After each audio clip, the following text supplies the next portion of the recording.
everyone. Welcome to the Movers Corner, episode 6. My name is Banele Shabalala. And I'm Edwin Lebuso, and on today's episode we're talking about money and finances and yeah. That thing, guys. Yeah. The topic we always dread as young people, but yeah, it needs to be, it's a conversation that needs to be had. Yeah, I agree. I think it's something that we need to have at a very early age of our lives. Yeah. And yeah, it's more of a habit. 100%. And to kick off, I think let's touch on when we were growing up. Remember, like, there were times when you would go, it would be month end, and then it was like you'd ask for money, and then they would tell you, I cannot tell it, I don't have money. And you'd be like, as a kid, you're baffled, like, no man, you just got paid. So yeah, let's just start. Yeah. The funny part is on that part is when we're growing up, we actually think, oh, kanjani, but literally it just came in episode, and I'm asking you in the morning. Remember, I'm going to school, guys. So you're going to school. You need to be at school like 7:30 or so. So probably when I'm asking for the email, I'm asking for 6:16, and then the answer is email. You start to wonder, 6 hours must be a little bit weird. Exactly. But yeah, but on that point, yeah, it's funny when we talk about it, but when we go into the experience, it isn't. We really put our parents, or I did actually, speaking from the I, giving my parents a little bit of pressure, but I guess any kid who's young would probably be guilty of doing such. And yeah, and my parents, to be honest, they didn't really have as much when you're looking at it from a financial perspective. My father was a male nurse, and Uma was a teacher. And you can just imagine raising kids who were like 7, right? Yeah, there's so many of us. I always need to count. There were 7 kids all together, and we were all raised by the same mother, same father. Because luckily I came from a lovely home whereby mom and dad were both married, same household, all was good in that term. But remember, when you have 7 kids with about 2 to 3 year age gap between each kid, it means at some point in varsity you will have about 2 kids on a regular in the same varsity. If somebody decides to do medicine, there'll be 3. But they did it. And it wasn't easy. I'm very happy that they did. I'm not even going to dwell into those into the nitty-gritties of it, but it was something to be. It's something when I look back and I'm wondering, but how did they do it? No, 100%. And I'm sure you probably echo the same sentiments. No, but for real. So when you have like 1,000 rand, then you would take airtime. Then you buy airtime, and then the 1,000 just disappears, bro. Like. I saw one tweet that said 1,000 rand is equivalent to 100 rand in the early 2000s, and I really agree, because after you change it, immediately it's gone. Yeah. So in terms of it's something to be very admired with how our parents managed to do so much with seemingly. If you're having a conversation with your dad or your mom or your uncle, they'll tell you, I used to earn 700 rand a month, and like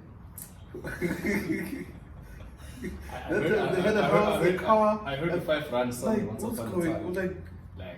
What's 700 rand? You understand? So like yourself, it's really a bottle in the club. I come from it's really a bottle. Just saying. It's like a 1 round with drinks. It's 1 round with food and happily. But anyway, we move on. So yeah. Luckily for me, for the longest time, I think for 18 years, I was the only child. My brother, What? 18 long years, I was the only child. My brother was born 2010. What? Yeah. I wasn't know, guys. This is news to me. What? This guy's an only kid, guys. You cannot say he grew up with it. Seriously. Like, no. So I was a bit fortunate in that I got to do so much with my parents, and they would prioritize my needs. So I can't say that I longed for certain things. Yeah, you only child. So, not that we had a lot of money. We were a middle class family. Yeah, so it was quite. It is a bit challenging because you also have to be cognizant of the fact that although, and especially in most black homes, when you make it as a child, whether middle, young, whatever, you have the responsibility of also ensuring the next generation from your family, your wife's family, whatever case may be, you also give back. So we were not blessed with a lot of money, but I really appreciate the experiences and the life that my parents gave me, to be honest. I actually am wondering, when we were born, did our parents actually ever think we were going to have a YouTube channel? No. They didn't even know. Then put their business out there, like, hey, it wasn't that easy. Maybe meanwhile, when they're having chats with their peers, they're like, nah, it's not that hard, Yeah. And we here like, hey guys, hey, go rough. Yeah, no, but yeah, no. It is actually quite amazing what our parents actually made do with. And when you look at where we are, it's quite a distance that we've traveled. It is. It's quite a distance. Yeah. And I like the fact that I know a lot of people usually talk about it and say it's black tax, with regards to having to give back for the next generation, or sending money home and all that. But remember, the idea of having family is to have camaraderie, right? And once you build a network, if you guys are well knit as a family and you're strong enough, it actually ensures that the next generation has a better starting point. And at some point, the ladder that we all trying to climb up, Yes. we will actually have our own, and we'll have a different starting view. That's why I really do not agree with the whole black text terminology, because I think it goes back to, I think there's a certain double standard when it comes to that narrative, in a sense that we advocate for reinvesting in a Lokshi to better the whole Lokshi. Yeah, so it's the same thing, in the reinvest in your family, and that investment grooms two other people who then reinvest 2 or 3 generations later. People will look at you and wonder and marvel, how did they do it? Like, why is their family seemingly so well off? But it's years and years of reinvestment and grooming and all of that. So it's black text for me. It's a wrong term. I think if people use black tax as a name and they say no, you shouldn't be doing it, think of something called old money. Yes, there might be different connotations of how that wealth was built for certain people, but you have the opportunity to actually, if you're not in the process already as a family, you have the opportunity of actually starting that legacy. But we'll touch on to that. It needs to be a whole episode.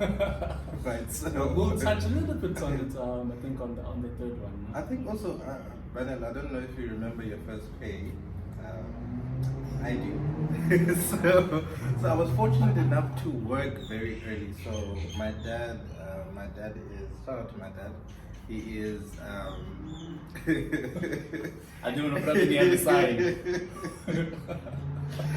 So my dad heads up one of the retail stores in Germany.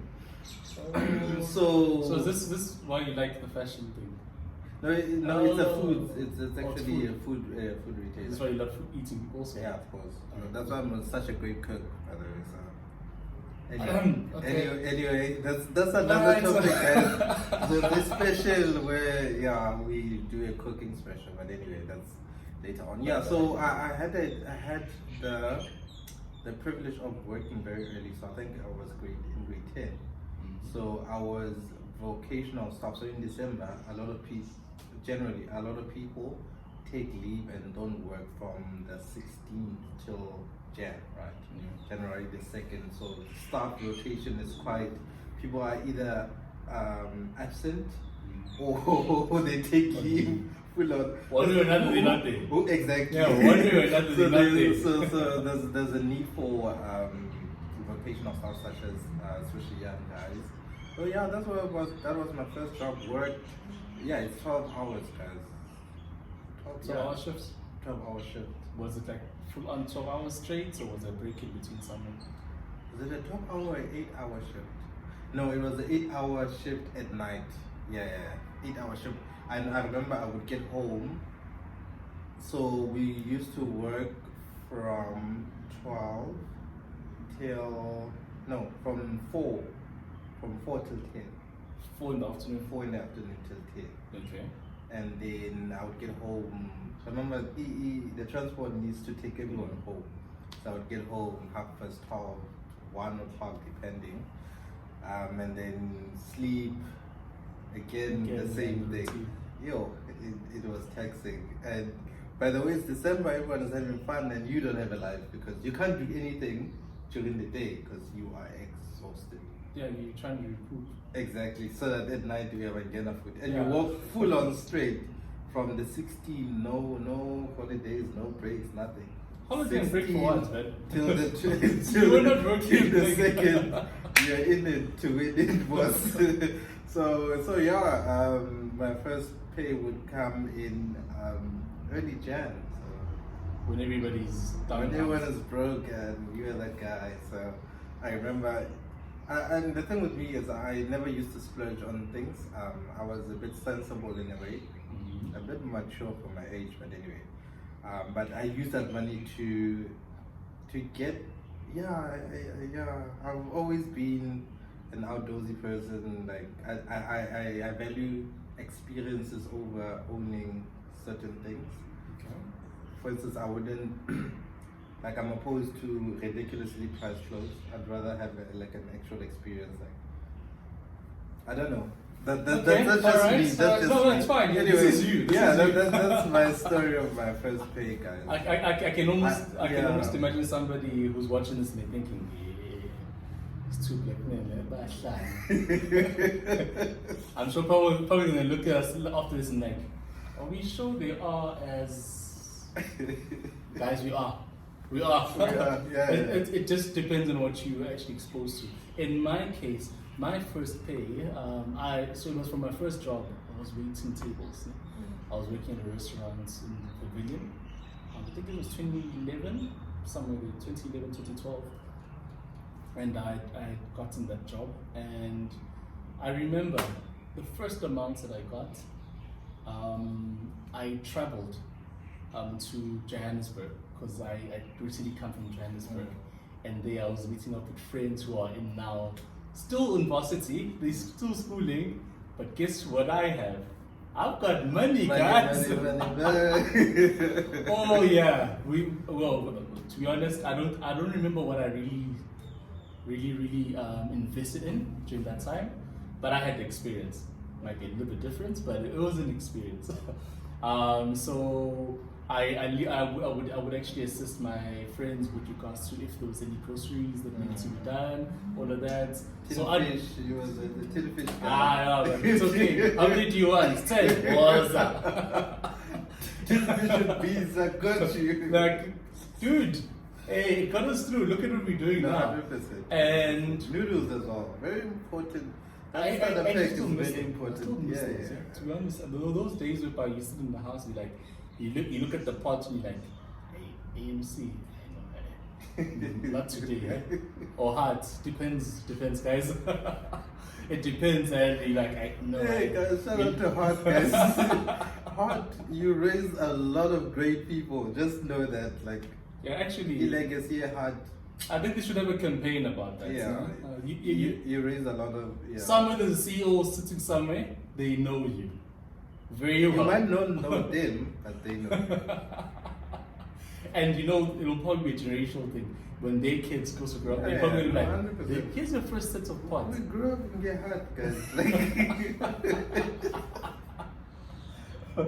So yeah, so that's so basically with my first pay, it was it was nothing but experiential. A lot of constant traveling. For the first time, I really could do whatever I liked, and I wouldn't really have to be tied down with regards to monetary value. And you know, when you get money, and you're like after matric, and when you're getting that money, and there's always T's and C's behind it. Oh, for the 10 rand. Okay. Also clean. Yeah. And you can see that it's slowing down after asking you, have you cleaned? Have you done this and that? Yeah. So that stopped happening. And then I was like, so this is independence. It is quite dope. It is quite dope. Little did I know the responsibilities just pile up later on. Yeah. But it was nice at the beginning.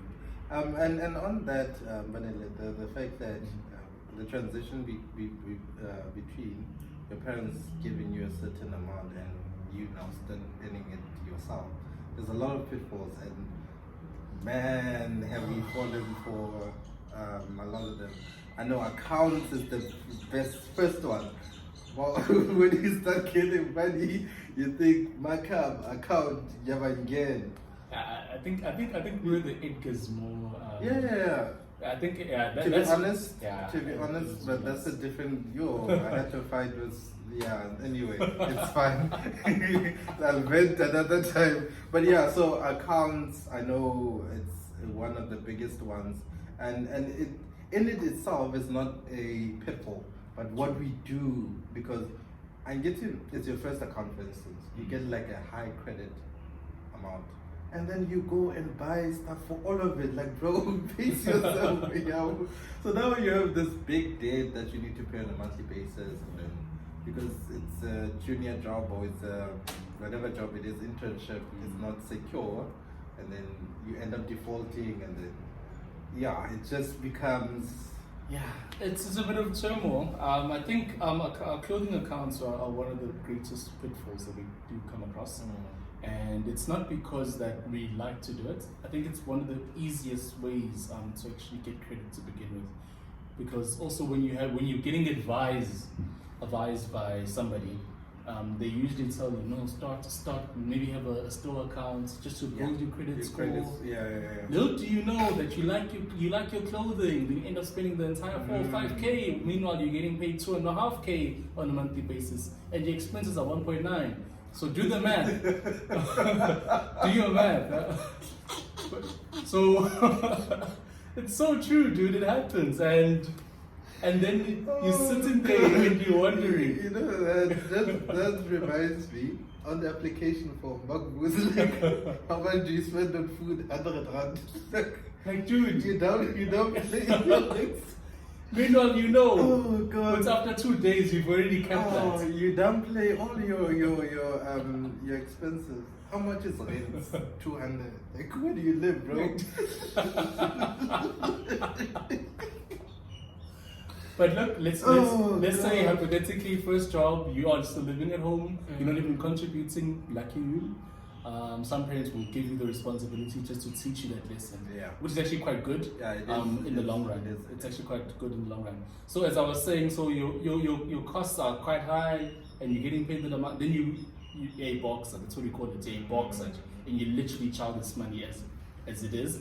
And then now you face with the part whereby now you want to, let's say you get to the second job, and you're making enough now to actually pay for a car, or you need the car. It becomes a bit difficult. Because one of the pitfalls that we get into, especially when purchasing a vehicle, is unfortunately, I'm sure some people do get the correct salespeople, but some salespeople, they don't really give you the right advice. They sometimes think of being a salesperson only, which is a bit wrong in my idea, because I also went through that. My first car, awesome sales lady. My second car, which is the one I still drive around till today, I think it was probably the worst purchase ever in my life. It was probably the worst purchase ever in my life. But now I'm getting through it. I'm finishing it next year. So I've learned quite a lot with that, because it taught me that any decision that you make financially will carry on for a very long time. Luckily for me, it was only like 5 years, but when you look at it, it's very important. And cars, guys, don't just look at the installments. Sure. Oof.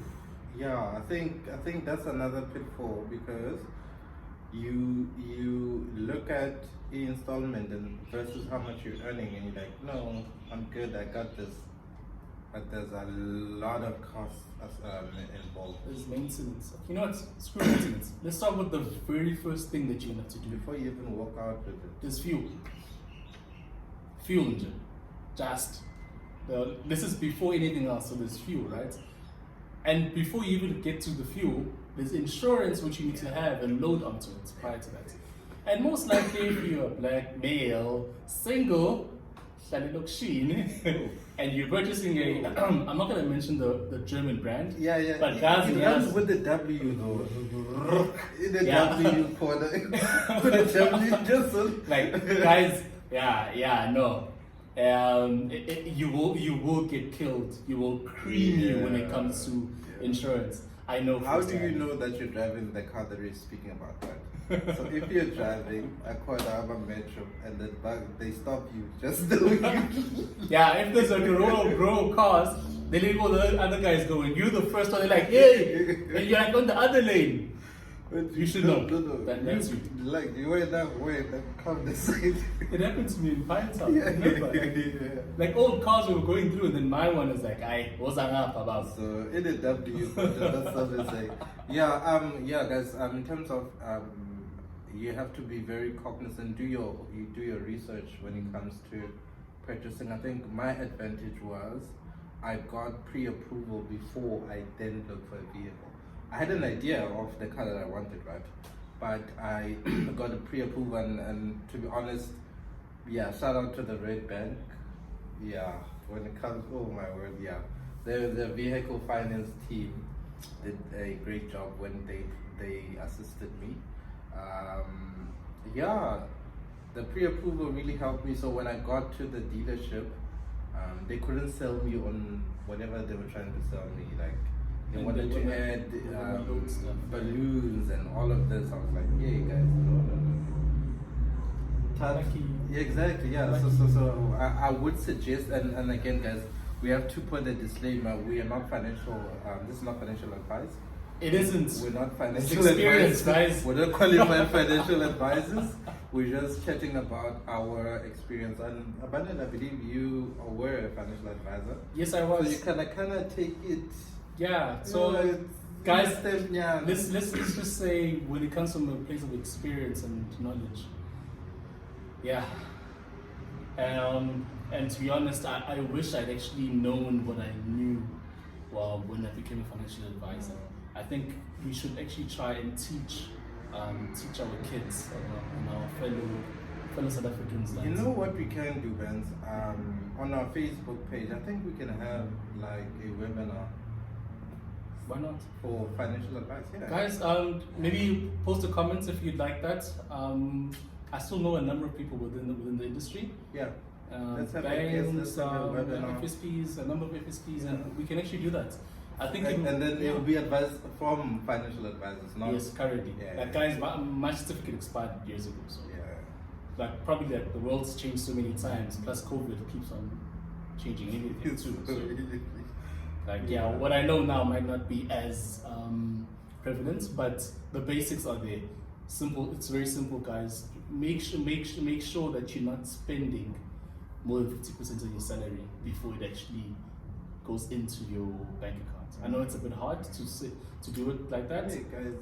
But wealth creation works like that because there's certain levels when it comes to wealth, whereby you got your first job, then it's about getting married, you have your first house, retirement, we start planning for retirement. I think wealth creation. we also need to have another follow-up. I think this financial services part needs to be like a theme where we also unpack, especially for us as guys from E06, where you have to pay for ilobola, you have to pay for this, and how do you plan for your wedding, and how after the wedding, and I think there's so many nuances and costs involved there.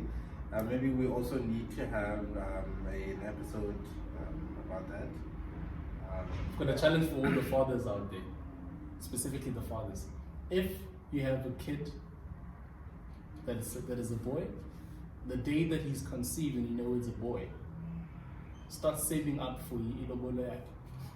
No, but No. Shouldn't It's, he it's a, pay no, for his no, no. own? It's a saving for him, right? But shouldn't he pay for his own? Well, the answer is yes. But remember, I'm saying ilobolo, but the idea here is to have money for him set aside for when he goes out there. So it's a nice foundation. For- He can take the money. He can maybe, or let's say after he graduates, he can take the money. He can either purchase his first flat, purchase his first car. You can advise him for ilobolo, but tell him, look, my man, most likely. Oh yeah, yeah. But then he's going to have a bit of money to start with. Also remember, when he's going to rent that flat, he's always going to need that cash injection for the first month or two, probably 2 months, because sometimes there's a delay from the HR system. Because I remember when I moved and I worked for a telco company, the first telco company that I worked for, they made a blunder, so I only got paid a month and a half later. So imagine if I didn't have a certain buffer somewhere. Yeah. I was fortunate enough to have a sister who works in the same area, so she used to drop me off and pick me up after work. So I was lucky in that sense. And then for food it was sandwiches. But yeah. I think, Bannon, to close off, there's a lot of investments, right? And I think, especially for people, Baselokshi and millennials in general, we tend to fall into these traps, which then later we discover were money-making schemes. I'm a Banoi. Yeah, like get quick, fast schemes, pyramids, etc. Multi-level marketing, guys. We'll have another episode of multi-level I think marketing. we should, because I have a nice view about it. Mina, I have a terrible view about it. No. But anyway, that'll be good. They'll get bits from both sides. And the hype. We're always after the hype. And I remember in the early 2010s, E06 took South Africa by storm. Yeah, those guys made more money. People made a lot of money. No, people made more money on training people how to train. And then than the actual training. Exactly, which is, and then now the biggest thing is cryptocurrencies, and I don't think we really understand cryptocurrencies. But yeah, that's the new shiny. We're chatting about shiny investments, everything that's shiny and new. We tend to want to jump on it. What's your take on it? Look, anything new for me excites me, but I like to do the research first. I do have some investments in crypto. I've made over, I think it's sitting at 175% return on it in a space of a year. It's not going to be like that for everyone, I must say, especially right now because more people are jumping on the bandwagon now. And if you were paying attention, I think Bitcoin at some point dipped because of a tweet by Elon Musk. Yeah, literally. Went from $60,000, guys, to like 30. I think it's averaging 30-35 now. So I haven't checked the current trading price, but it literally dipped.